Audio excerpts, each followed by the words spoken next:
Lovely to have you with us. How important is it to you to support causes like this?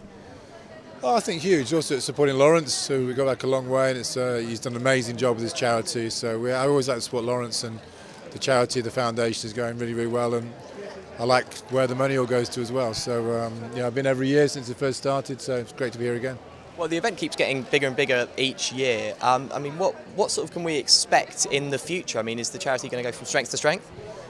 I hope so. If you know Lawrence Dallaglio, that's him. So no, it's been remarkable what he's doing. So I like when he tells me what he's doing with the money, and it's going to some great clauses, including into sport, into rugby, and no, it's great. So I hope it does go from strength to strength. And he's a guy I've always supported and always will do.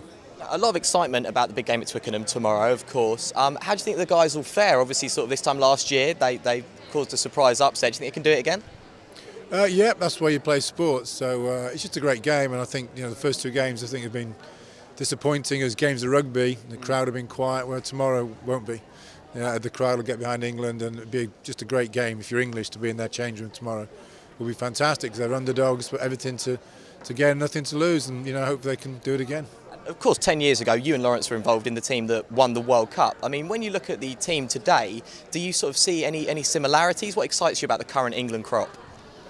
Yeah, it's a big ask for them. Rugby's getting more and more professional, but they've got a good group of players. At the end of the day, great teams made great individuals, and the team of 2003 had some amazing players. So I think this team has as well, especially in the forwards. There's some really outstanding young forwards developing here, and but the clock's ticking. It's only 2 years away. They're playing a serious team tomorrow that's also a young developing team. But anything's possible. I think they're in good shape. You mentioned, of course, the World Cup in 2015. People talk about the Olympic legacy, things like that. How much of an effect do you think it will have on rugby in this country, having the World Cup here? Do you think there'll be more kids getting into the sport?